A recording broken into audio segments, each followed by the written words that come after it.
Hi மக்களே, வணக்கம். இன்றைக்கி கேரட்டை வச்சு ஒரு டிஷ் பண்ணிடலாம். என்ன செய்யலான்னு சொல்லி பார்ப்போம். நான் இன்றைக்கி வந்து 1/4 கிலோ கேரட் எடுத்துருக்கேங்க. அது லைட்டாக வந்து தோல் சீவி வச்சுருக்கேன். கேரட் தொக்கு செய்ய போகிறேன். இது வந்து சாதத்தில் போட்டு பிசைஞ்சும் சாப்பிட்லாம், ரசம் சாம்பாருக்கு கூட்டாகவும் வச்சு சாப்பிட்லாம்.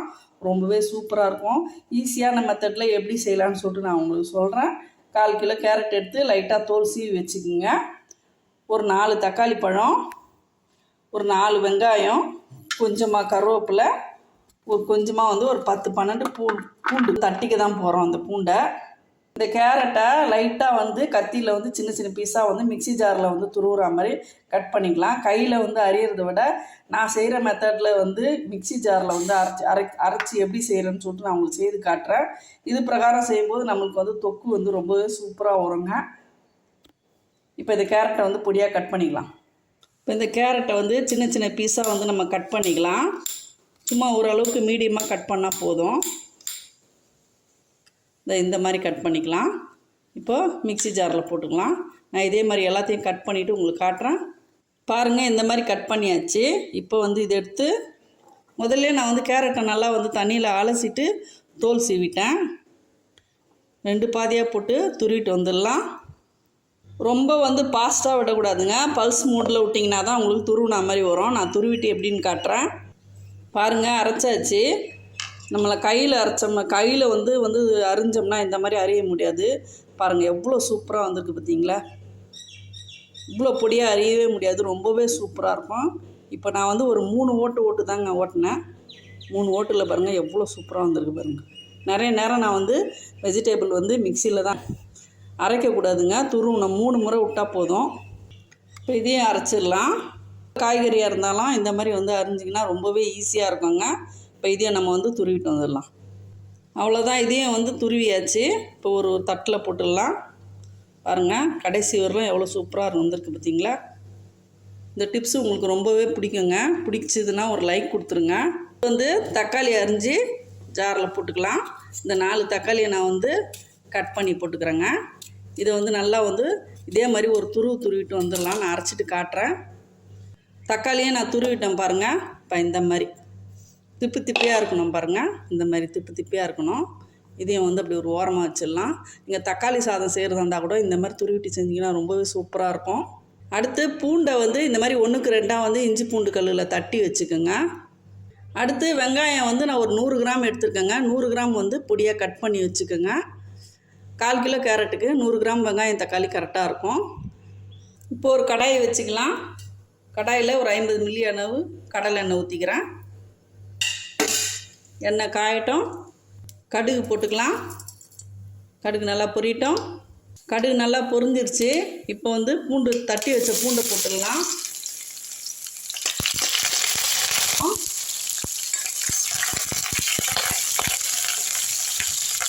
இதிலே வெங்காயம் எடுத்து போட்டுக்கலாம்.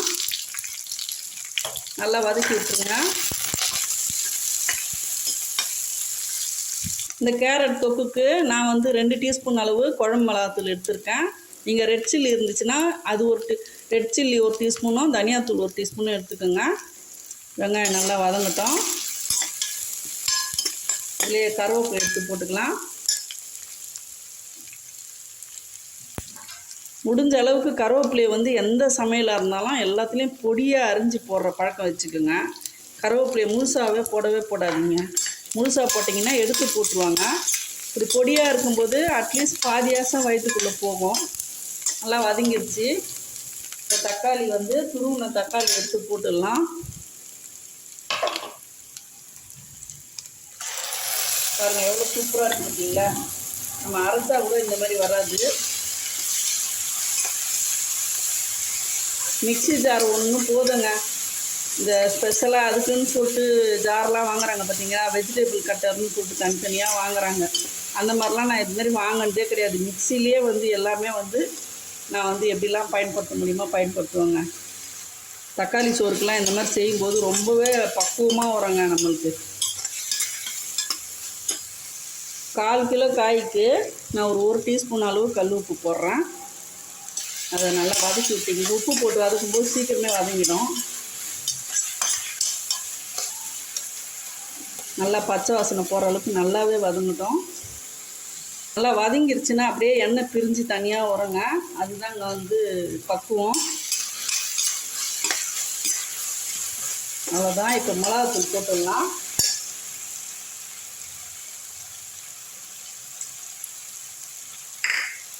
சாம்பாருக்கெல்லாம் வந்து இந்த மாதிரி தொக்கு ஸ்டைலில் வைக்கும்போது சைடிஷ் ரொம்பவே சூப்பராக இருக்குங்க. சாம்பார், ரசம் இதுக்கெலாம் ரொம்பவே நல்லாயிருக்கும். அவ்வளோதான். பச்சை வாசனை போகிற அளவுக்கு நல்லாவே வதக்கி விட்டுருங்க. இப்போது ஒரு 1/4 டம்ளர் தண்ணி மிக்ஸி ஜாரில் ஊற்றி இதிலே ஊற்றிடுங்க.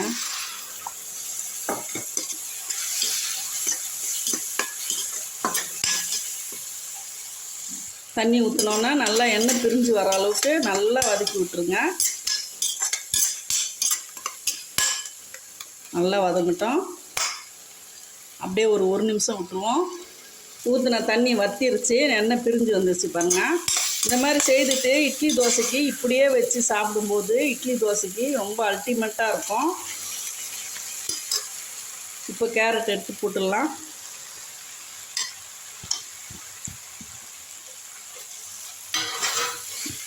நல்லா வதக்கி விட்டுருங்க.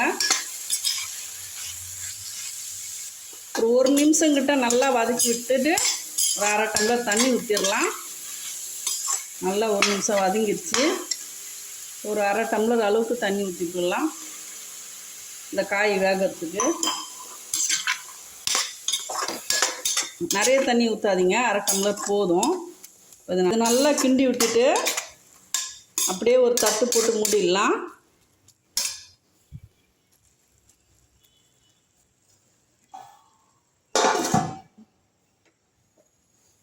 ஒரு 3 நிமிஷம் கழித்து பார்ப்போம். 3 நிமிஷம் ஆகிடுச்சு. ஒரு கிண்டி விட்டுடலாம்.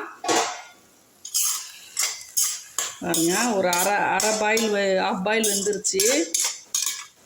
இன்னும் ஒரு 2 நிமிஷம் விட்டோம்னா வெந்துடும். அவ்வளோதான். கொஞ்சம் தீயை குறைச்சி வச்சுருங்க. இந்த 2 நிமிஷம் அப்படியே மூடி வச்சிடலாம். வெந்துருச்சா பார்ப்போம். 2 நிமிஷம் ஆகிடுச்சு. கொஞ்சம் ஜூஸி. நான் வந்து சிம்மில் எதுக்கு வைக்கிறேன்னா இந்த மாதிரி கொஞ்சம் ஜூஸியாகவே இருக்கணும். அதுக்காக தான் சிம்மில் வச்சா தான் தண்ணி வற்றாது. ஆனால் நல்லா வெந்துடுங்க. பாருங்கள் எவ்வளோ சாஃப்டாக இருக்குது பார்த்தீங்களா. இப்படி இருந்தால் தான் நமக்கு சாதத்தில் பிசைஞ்சு சாப்பிடவும் சூப்பராக இருக்கும். கூட்டுக்கு வச்சு சாப்பிட்லாம். தேங்காய் தேவைப்பட்டிங்கன்னா தேங்காய் கூட துருவி போட்டுக்கலாம். நான் இன்றைக்கி தேங்காய் போடலை. அவ்வளோதான், ரெடி ஆயிடுச்சு. கொஞ்சமாக கொத்தமல்லி போட்டுடலாம். கொத்தமல்லி போட்டு நல்லா கிண்டி விட்டுட்டு கேஸ் ஆஃப் பண்ணிடலாங்க. முடிஞ்ச அளவுக்கு இந்த ஸ்டைலில் நீங்கள் வந்து கேரட் தொக்கு பண்ணிங்கன்னா முடிஞ்ச அளவுக்கு வந்து குழம்பு வைக்காதீங்க. அப்போ தான் வந்து காய் நிறையவே செலவாகும். கேரட் 1/4 கிலோ செய்கிற இடத்துல 1/2 கிலோவாக இந்த ஸ்டைலில் செஞ்சிங்கன்னா குழம்பு வைக்காமல் சைடிஷாக வந்து உருளைக்கிழங்கு பொரியலோ சிப்ஸோ பண்ணி கொடுத்தீங்க ரொம்பவே சூப்பராக இருக்குங்க. காம்பினேஷன் இஷ்டமாக சாப்பிடுவாங்க. ட்ரை பண்ணி பாருங்கள். நீங்கள் வெஜிடபிள் நிறைய எடுத்துக்கணும்னு நினச்சிங்கன்னா இந்த ஸ்டைலில் ஒரு முறை தொக்கு வச்சு பாருங்கள். இதற்கு லஞ்ச் பேக்காகவும் கிண்டியும் கொடுக்கலாங்க. ரொம்பவே சூப்பராக இருக்கும். சாம்பார் ரசத்துக்கெலாம் ரொம்பவே மேட்சிங்காக இருக்கும். இந்த ரெசிபி பேச்சுலருக்கு ரொம்பவே வந்து யூஸ்ஃபுல்லாக இருக்கும். கண்டிப்பாக இதே முறையில் நீங்கள் செய்து பாருங்கள். செய்துட்டு கமெண்டில் சொல்லுங்கள் எனக்கு எப்படி வந்துச்சுன்னு சொல்லிட்டு. கேரட்டை வந்து பொரியலாக செய்யாமல் இந்த மாதிரி தொக்கா ஒரு முறை செய்து பாருங்கள். ரொம்பவே சூப்பராக இருக்கும். இந்த வீடியோ உங்களுக்கு பயனுள்ளதாக இருந்துச்சுன்னா ஒரு லைக் கொடுத்துருங்க.